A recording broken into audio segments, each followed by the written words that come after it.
Ya Bang, ini kan Riza sudah terpilih sebagai wagub nih Bang. Nah, kedepannya apa yang harus dilakukan Bang? Ya, pertama-tama alhamdulillah sudah sampai dengan tahapan terakhir yang menjadi tugas dari Panlih, Panitia Pemilih, untuk merampungkan tugas yang diamanahkan oleh fraksi Gerindra dan fraksi-fraksi yang lain di DPRD untuk mengawal pelaksanaan pemilihan wagub kurang lebih kita 1 bulan, lebih dari 1 bulan, dan baru saja selesai proses pemilihan wakil gubernur yang kita laksanakan sesuai dengan protokoler yang telah ditetapkan. Dan alhamdulillah hasil paripurna tadi, Bapak Ahmad Riza Patria terpilih menjadi wakil gubernur periode 2017-2022 untuk antar waktu. Dan tentunya kita berharap bahwa apa juga yang menjadi harapan masyarakat dengan terpilihnya Bapak Ahmad Riza Patria sebagai wagub ini bisa membantu gubernur di dalam melaksanakan tugas-tugas, menyelesaikan pekerjaan-pekerjaan rumah yang memang sangat banyak sekali, khususnya mengingat kondisi saat ini di mana kita sedang menghadapi masalah global terkait masalah COVID-19.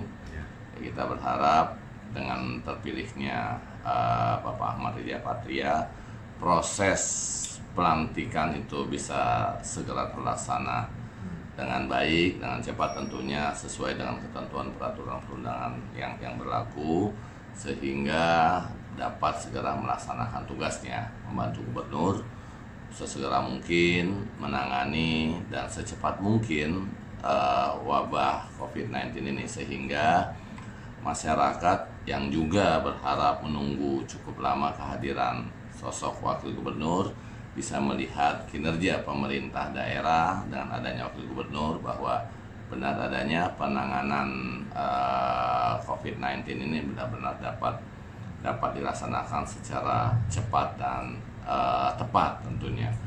Dan juga harapan kita juga tentunya masih ada hal-hal atau pekerjaan-pekerjaan rumah yang sangat besar menunggu di depannya. Terutama kita ketahui bahwa semoga COVID-19 cepat berlalu. Masalah besar yaitu masalah ekonomi. Kita tahu bahwa diprediksi kita akan kekurangan anggaran kurang lebih sebesar 25 triliun, dan ini bukan sesuatu yang mudah untuk mengembalikan pertumbuhan ekonomi menjadi seperti semula. Kita ketahui bersama bahwa pertumbuhan ekonomi DKI selalu lebih tinggi dibanding pertumbuhan ekonomi nasional, tetapi kondisi yang ada saat ini tentunya kita melihat bahwa apabila dari nasional melihat pertumbuhan ekonomi ini bisa sampai minus, harapan kita ini dengan adanya wakil gubernur tidak terjadi seperti itu.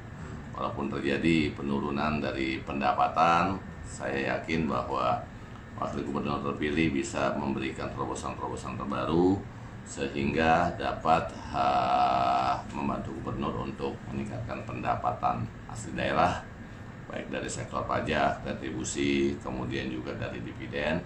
Bahkan juga kita berharap bisa memperkuat komunikasi dengan pusat agar dana perimbangan ini juga bisa segera dicairkan. Nah, harapan-harapan kita yang lain bahwa wakil gubernur terpilih benar-benar bisa melaksanakan tugasnya sesuai dengan job desk dan tidak hanya menjadi ban serep saja.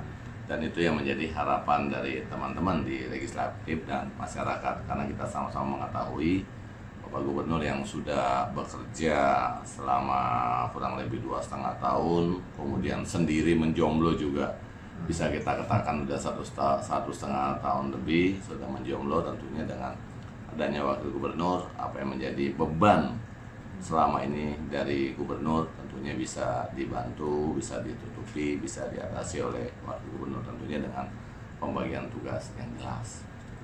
Kalau masukan dari Abang sendiri Bang untuk penuntasan masalah salah satunya COVID-19 ini apa Bang yang harus dilakukan?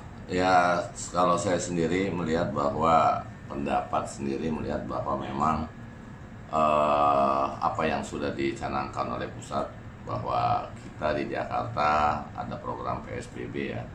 Jadi PSBB apa namanya, pengurangan sosial berskala besar. Tentunya ini ya kita harus disupport, harus didukung oleh pemerintah daerah.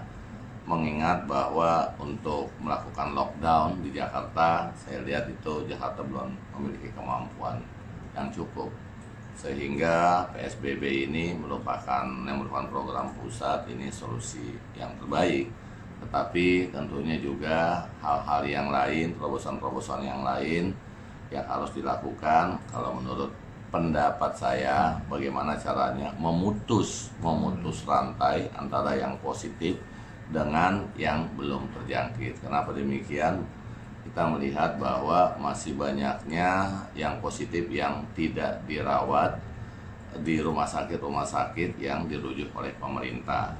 Kenapa? Karena banyak mereka yang berpikir seolah-olah ini aib, sehingga pemerintah perlu memberitahukan kepada masyarakat bahwa corona ini bukan aib.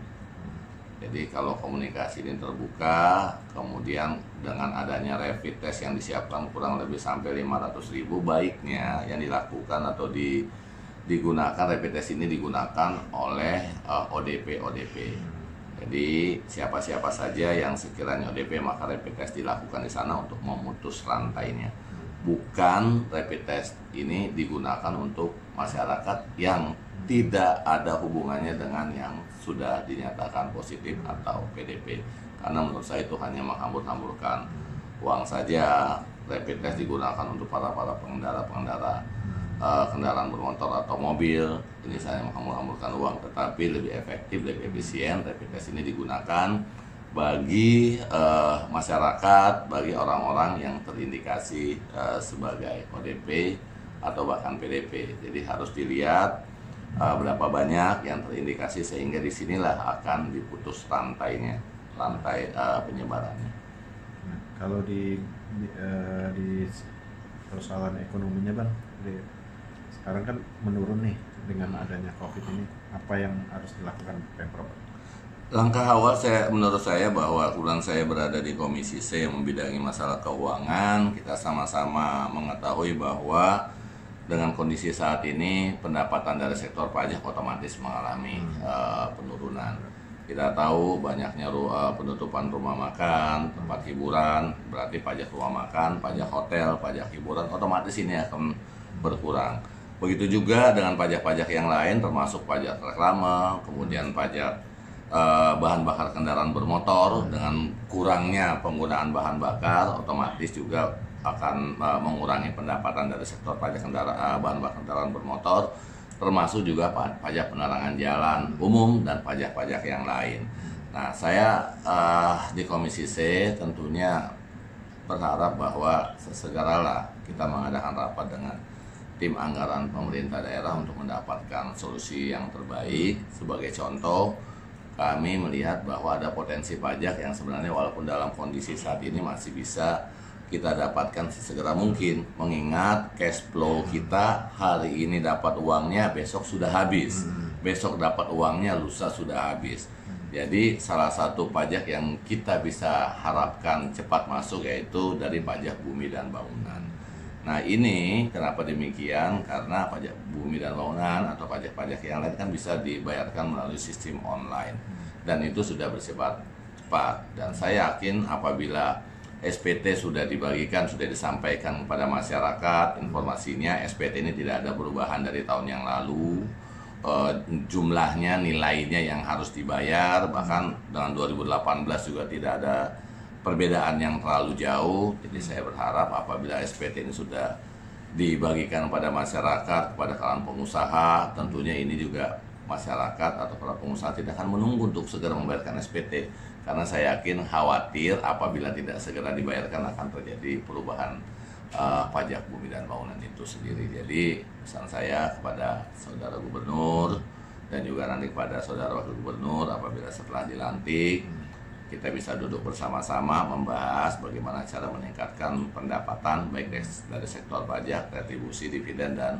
dana perimbangan daerah. Karena bagaimanapun juga yang bernamanya pemerintahan daerah bukan saja dari eksekutif, tetapi ada legislatif juga di dalamnya. Jadi kami berharap pemerintah daerah dalam hal ini eksekutif, yuk legislatif diajak ngomong untuk mendapatkan solusi yang terbaik. Karena bagaimanapun juga konsentrasi kita saat ini yaitu bagaimana menangani masalah akibat atau dampak yang ditimbulkan dari COVID-19 ini, terutama kaitannya dengan daya beli masyarakat, kaitannya dengan ketersediaan pangan, dalam kaitannya juga dengan banyaknya pekerja-pekerja non formal yang sangat berharap adanya bantuan dari pemerintah pusat dan daerah. Kita sama-sama mengetahui bahwa dari pemerintah provinsi itu berdasarkan data yang dikeluarkan sudah ada kurang lebih 1,1 juta pekerja non formal dan yang dikatakan rentan miskin yang disiapkan bantuan dan dukungan dari provinsi, begitu juga dari pusat ada kurang lebih 2,6 juta orang di DKI Jakarta yang akan diberikan bantuan yang sama juga dikategorikan masyarakat atau warga yang rentan miskin, sehingga total kurang lebih 3,7 juta jiwa yang ada di DKI Jakarta yang akan mendapat bantuan agar tetap bisa mempertahankan ekonomi yang mereka miliki, mempertahankan daya beli, dan tentunya juga mempertahankan kemampuan hidup di lingkungan keluarganya masing-masing. Oke, terima kasih, Ben.